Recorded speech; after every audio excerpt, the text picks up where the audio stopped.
आजची ही स्टोरी ऐकल्यानंतर आणि पाहिल्यानंतर रात्री लाईट लावून झोपायची तयारी नक्की ठेवा, कारण ही स्टोरी खूपच भयानक आणि डिस्टर्बिंग असणार आहे.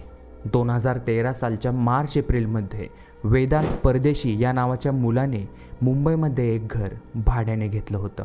कारण तो नुकताच कॉलेजमधून पासआउट झाला होता आणि कॉलेजच्या कॅम्पस इंटरव्ह्यूमध्ये त्याला जॉब लागला होता आणि त्याच्या कंपनीने म्हणूनच त्याला मुंबईमध्ये बोलावून घेतले. आता वेदांत एका जुन्या 4 मजल्याच्या बिल्डिंगमध्ये राहायचा आणि तो 4थ्या फ्लोअरवरती राहायचा.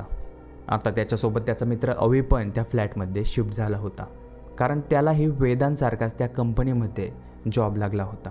आता याची पुढची स्टोरी, पुढची आपबीती मी वेदांतच्या POV म्हणजेच पॉईंट ऑफ व्ह्यूने सांगणार आहे. नमस्कार, मी वेदांत. आता जसा मी त्या फ्लॅटमध्ये शिफ्ट झालो तेव्हा सुरुवातीचे 10-15 दिवस सगळं काही नॉर्मल चालू होतं. कारण प्रत्येकजण जेव्हा नवीन ठिकाणी शिफ्ट होतो तेव्हा तो हा तर विचार करतच नाही की बाबा हे घर हॉन्टेड असेल का किंवा इथे कुठलं तरी भूत असेल का. आणि सेम तसाच विचार मीही केला होता.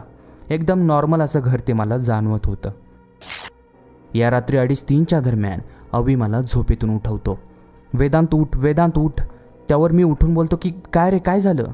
यावर अवी मला सांगतो की मला बरं वाटत नाही आहे, माझ्या पोटात गोळा येतोय, मला उलटीसारखं होतं आहे आणि खूप घाण कुबट कुजलेला सडलेला वाससुद्धा येतोय रूममध्ये.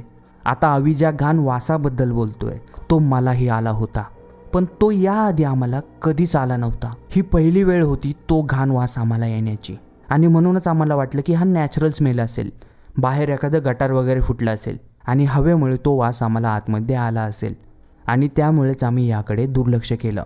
पण काही गोष्टींकडे माणूस 1-2दा दुर्लक्ष करू शकतो, पण सारखाच जर तो घाण वास अचानकपणे अवीला आणि मला येत असेल आणि तेही फ्लॅटची सर्व दारं खिडक्या बंद असताना, तर नक्कीच यामागे काहीतरी भयानक कारण आहे. पण तरीही आम्ही याकडे दुर्लक्ष करत असतो, कारण ऑफकोर्स डिपॉझिट दिलाय, ॲडव्हान्स दिलाय, त्यामुळे ती जागा तर आम्ही लवकर सोडू शकत नव्हतो. कारण त्यात ऑफिस इथून खूप जवळ होतं आणि आम्हाला या रेटमध्ये दुसरीकडे घर मिळणं खूप मुश्किल होतं. आणि एवढ्याशा वासाने काय बिघडतंय असा विचार मी आणि अवी करू लागलो.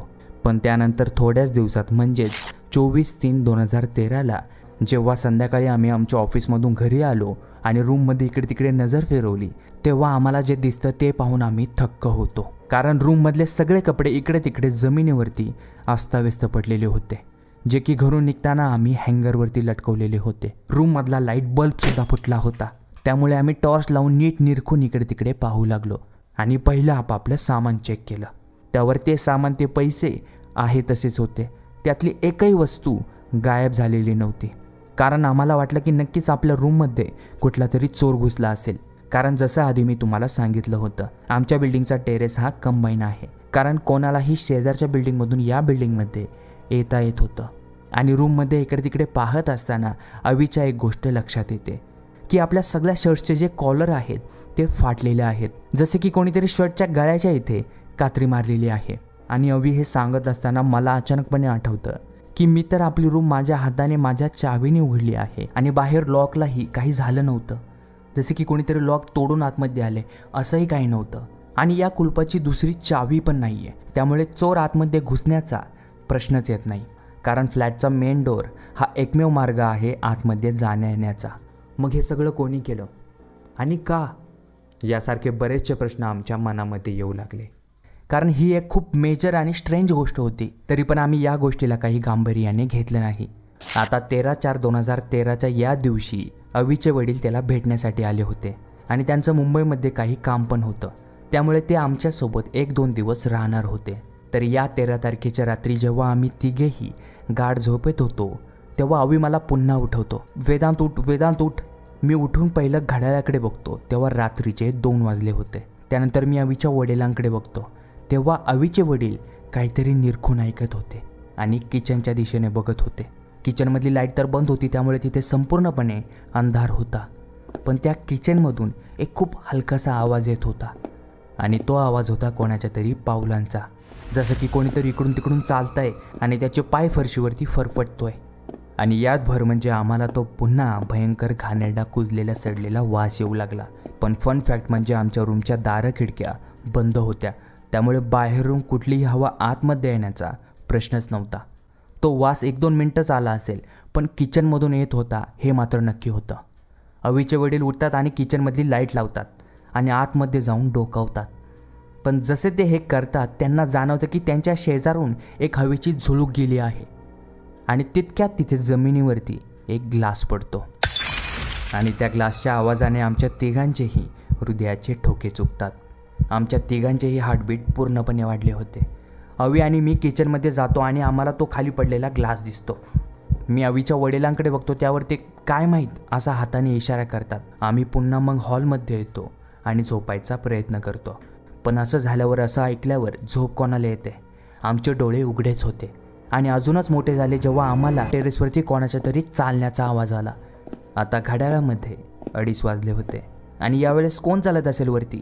आणि तसे पण या जुन्या बिल्डिंगमध्ये फक्त 2च जण राहतात, एक आम्ही आणि ग्राउंड फ्लोअरवरचा घर मालक.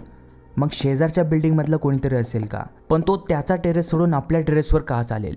असे बरेचसे विचार लगेच माझ्या मनात आले. तेवढ्यात अवीचे वडील पुढाकार घेतात आणि बोलतात, चला जाऊन बघूयात वरती कोण आहे ते. आता जसे ते पायऱ्याने वरती जात आहेत तसे आमच्या डोक्यांमध्ये विचारांचं सत्र सुरू होतं की कोण असेल वरती? कुणी चोर वगैरे तर नसेल ना? या प्रकारचे बरेचसे विचार अवीच्या आणि माझ्या मनात येऊ लागतात. फायनली आम्ही टेरेसवरती येतो आणि इकडे तिकडे नजर फिरवतो. पण जो काही विचार केला होता तसं काहीच झालं नव्हतं. उलट त्यापेक्षाही हे भयंकर होतं, कारण टेरेसवरती कोणीच नव्हतं. आम्ही तिघेही निशब्द होतो. अवीचे वडील बोलतात की असं कसं शक्य आहे? तुम्हाला पण आवाज आला होता ना कोणाच्या तरी चालण्याचा? त्यावर आम्ही त्यांना हो बोलतो. मग इथे कोणी दिसत का नाही आहे? यावर अवी बोलतो की जो कोणी असेल तो गेला असेल आता मागे. यावर अवीचे वडील फक्त मान हलवतात. यावर आम्ही आता सरळ खाली येतो आणि अंगावर चादर घेऊन काहीही न बोलता झोपी जातो. सकाळी उठल्या उठल्या अवीचे वडील आम्हाला बोलतात की तुम्ही हा पहिला फ्लॅट चेंज करा आणि दुसरीकडे शिफ्ट व्हा आणि अजून पैसे लागत असतील तर मी देतो तुम्हाला, पण इथे या ठिकाणी अजिबात राहू नका. आता आम्ही तिघांनीही काल रात्री जे काही अनुभवलं होतं ते खूप भयानक होतं. त्यामुळे आम्ही लगेच एरियामध्ये फ्लॅट शोधू लागलो आणि आम्हाला एक फ्लॅट बजेटमध्ये मिळालासुद्धा. पण तिथे आम्हाला लगेच शिफ्ट होता येणार नव्हतं, कारण त्या फ्लॅटचा मालक परदेशी जाणार होता. पण त्यासाठी अजून 1 महिना वाट पाहावी लागणार होती. म्हणूनच आता आमच्याकडे वाट पाहण्याशिवाय कुठलाही ऑप्शन नव्हता. आता अवीचे वडील दुसऱ्याच दिवशी गावाला जायला निघाले आणि जाताना काळजी घ्या आणि त्या रूममध्ये जरा देवाची पूजा वगैरे करा असं सांगून गेले. आता त्यांनी सांगितल्याप्रमाणे आम्ही 1-2 दिवस पूजा केलीसुद्धा. पण आता ऑफिसमध्ये काम वाढलं होतं, त्यामुळे घरी आम्ही खूप दमून यायचो आणि जेवण करून झोपी जायचो आणि यामध्ये सगळं राहून गेलं होतं. आता इम्पॉर्टंट गोष्ट म्हणजे पुढचे 29 दिवस आमच्यासोबत त्या घरामध्ये काहीच घडलं नाही आणि आम्हाला काही जाणवलंसुद्धा नाही, ना कुठला भास ना कुठला आभास. पण एका नवीन फ्लॅटमध्ये दुसऱ्या फ्लॅटमध्ये शिफ्ट होण्याच्या आदल्या रात्री म्हणजेच 14/5/2013ची ही रात्र मी माझ्या आयुष्यात कधीच विसरू शकणार नाही. कारण दुसऱ्या दिवशी नवीन फ्लॅटमध्ये शिफ्ट व्हायचे म्हणून आम्ही 12 वाजेपर्यंत तर पॅकिंगच करत होतो आणि यामुळेच आम्ही खूप दमलो होतो आणि आम्हाला गाढ झोप लागते. पण पुन्हा मध्यरात्री 2-2:30च्या दरम्यान मला अचानकपणे जाग येते आणि ती अशी की मला जाणवतं माझ्या पायाला मुंग्या आल्या आहेत आणि हळूहळू त्या मुंग्या पायापासनं माझ्या संपूर्ण शरीरावरती येत आहेत. माझं संपूर्ण शरीर नम होत चाललं होतं, सुन्न होत चाललं होतं, जसं की कोणीतरी माझ्या आतमधून पार जाण्याचा प्रयत्न करते की काय असं मला जाणवत होतं. मी लगेच माझा हात झटकून उशी शेजारी ठेवलेला फोन उचलतो आणि फ्लॅशलाईट ऑन करून इकडे तिकडे फिरवतो आणि जसं मी हे करतो मला त्या किचनच्या समोर एक ब्लॅक काळी मानवी सावली दिसते, जी की हवेमधून इकडून तिकडे चालत असते आणि तिच्या पावलांचा आवाज येत असतो. मी घाबरून माझी टॉर्च अवीकडे करतो तर अवी जागाच होता आणि तो सरळ काकडत होता, ततमम करत होता आणि तोही त्याच काळ्या भयानक सावलीकडे बघत होता. आम्ही दोघेही जसे एकमेकांकडे पाहतो तसे आम्ही मोठ्याने ओरडतो आणि रूमच्या बाहेर पळत सुटतो आणि आम्ही सरळ बिल्डिंगचं टेरेस गाठतो. आता घड्याळामध्ये रात्रीचे 3 वाजले होते आणि सूर्य उगवायला अजूनही 1-1.5 तास बाकी होता. त्यामुळे आम्ही दोघेही झालेल्या घटनाची चर्चा करत 1-1.5 तास टेरेसवरतीच भटकत होतो. आता जसा सूर्य उगवतो तसं आम्ही पहिलं खाली येतो आणि आम्हाला तेच एक दृश्य दिसतं जे आम्ही याआधीही पाहिलं होतं. आमच्या हॉलमधले, किचनमधले, बाथरूममधले सगळे बल्ब फुटले होते आणि जे काही 1-2 कपडे होते जे की आम्ही पॅक नव्हते केले तेही जमिनीवरती इकडे तिकडे पडले होते. आता आम्ही या बिल्डिंगच्या मालकाला सांगितलं होतं की आज आम्ही इथून जाणार आहोत, त्यामुळे आम्ही आमचं सामान घेऊन खाली आलो आणि त्याला सांगितलं की आता आम्ही निघतोय, पण रूममधले सगळे बल्ब फुटले आहेत. यावर त्याने काहीच रिॲक्ट नाही केलं आणि काही प्रश्नसुद्धा विचारला नाही की कसे फुटले अँड ऑल. आणि ज्या गोष्टीची मला शंका होती तेच झालं. कारण मला पहिल्या दिवसापासून माहीत होतं की हा घरमालक आपल्यापासून काहीतरी लपवतोय आणि आता तो काय लपवून ठेवतोय हे आम्हाला एवढ्या दिवसात नक्कीच कळालं होतं. आता आम्हाला फ्लॅट चेंज करून एक 5-6 महिने झाले असतील. अवीला आता एका दुसऱ्या कंपनीमध्ये जॉब लागला होता, त्यामुळे तो आता पुण्याला शिफ्ट झाला आणि अशाच काही कामानिमित्त मी पुन्हा त्या एरियामध्ये आलो होतो. तेवढ्यात मला आठवतं की माझे काही डॉक्युमेंट्स त्या घराच्या मालकाकडे राहिलेत. सो मी ते घेण्यासाठी पुन्हा तिथे गेलो आणि जसा मी तो वरचा मजला पाहतो आणि त्या मजल्यावरचा तो फ्लॅट पाहतो तसा माझ्या अंगावरती काटा उभा राहतो आणि माझ्या डोळ्यासमोर ते सगळं रिकॅप होतं जे काही मी तिथे अनुभवलं होतं. आता डॉक्युमेंटचं काम झाल्यानंतर मी त्या घर मालकाला डायरेक्ट विचारतो की या फ्लॅटमध्ये काही झालं होतं का आधी, कारण मला इथे खूप वेगळ्या गोष्टी जाणवल्या आहेत. आणि या प्रश्नावर तो विषय बदलू लागला. म्हणजे त्याने माझ्याशी बोलणंच टाळलं. मग मीही मागे फिरलो आणि गेटमधून जात असताना मी पुन्हा त्या फ्लॅटकडे बघितलं आणि तेवढ्यात माझ्या लक्षात आलं की शेजारच्या बिल्डिंगमधून एक 40शीतला माणूस मला हात करत आहे. मग मीही त्याला हात केला. त्याने मग मला त्याच्या हाताने इशारा करून जवळ बोलवलं आणि जसा मी त्याच्या जवळ जातो तो मला बोलतो की तू या वरच्या फ्लॅटमध्ये राहायचा ना. त्यावर मी हो बोलतो. यावर तो मला विचारतो तुला विश्वासने काही सांगितलं नाही का या रूमबद्दल, या फ्लॅटबद्दल. विश्वास माझ्या घरमालकाचं नाव. त्यावर मी त्याला नाही बोललो, त्यांनी असं काही सांगितलं नाही. मी विचारलं त्यांना आत्ता, पण ते आत्ता पण काही बोलले नाही. पण का बरं असं काय झालं या फ्लॅटमध्ये इथे. त्यावर तो सांगतो की मीही या वरच्या मजल्यावरती राहतो जसा तू राहत होता आणि शेजारची बिल्डिंग ही माझीच आहे आणि तुझ्या आधी तिथे कितीतरी लोक त्या फ्लॅटमध्ये राहून गेले आहेत, पण त्या फ्लॅटमध्ये, त्या घरामध्ये 3 महिन्याच्या पुढे कोणीच टिकलं नाही. कारण त्या फ्लॅटमध्ये खूप वर्षापूर्वी काहीतरी विचित्र प्रकार घडला होता. मी त्यांना विचारतो की नक्की कसला प्रकार आणि काय घडलं होतं. यावर ते सांगतात की विश्वासरावांचा एक लहान भाऊ होता आणि तो मानसिक रुग्ण होता आणि तो तुमच्याच फ्लॅटमध्ये राहायचा जोपर्यंत जिवंत होता. आणि मग एके दिवशी त्याची बॉडी किचनच्या बाजूला मिळाली. पण जेव्हा तो त्या फ्लॅटमध्ये राहत होता तेव्हा बऱ्याचदा रात्रीच्या वेळेस आम्हाला त्या फ्लॅटमधून मंत्र ऐकू येत होते आणि कसला तरी कुबट वाससुद्धा येत होता. आणि विश्वासरावांना वाटलं की आपल्या भावाला ठीक करण्याचा हाच एक मार्ग आहे. म्हणूनच त्यांनी त्यांच्या छोट्या भावाला बऱ्याचशा तांत्रिकांना, मांत्रिकांना सुद्धा दाखवलं, पण काहीच झालं नाही. मग शेवटी त्याचा हा असा आकस्मिक मृत्यू होतो आणि आम्हाला 100% खात्री आहे की त्याच्या मृत्यूचं कारण हे नॅचरल नाही आहे. नक्कीच त्याच्यासोबत काहीतरी घडलं असेल ज्याचं उत्तर फक्त विश्वासरावांकडे आहे. यावर मी त्या काकांना बोलतो की मला हे आधी कोणी का नाही सांगितलं.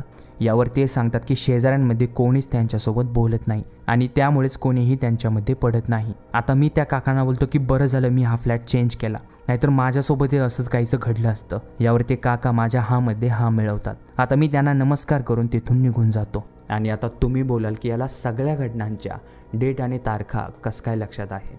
यावर वेदांत सांगतो की तो त्यावेळेस डायरी लिहायचा आणि त्याच डायरीमध्ये त्याने हे सगळं काही लिहून ठेवलं आहे आणि त्यामुळेच त्याला या डेट आणि तारखा लक्षात आहेत आणि काय काय घडलं आहे ते सुद्धा. असो, तर या व्हिडिओवरती, या घटनेवरती माझे फायनल थॉट्स असे आहेत की आपल्या जगामध्ये अशी बरीचशी ठिकाणं असतात ज्याबद्दल लोकांना अजिबात माहिती नसते की हे ठिकाण हॉन्टेड आहे. त्यांना तिथे जावंच लागतं आणि तो अनुभव घ्यावाच लागतो. आणि आपल्या भारतामध्ये असे बऱ्याचशा लोकांना बरेचसे अनुभव आले आहेत.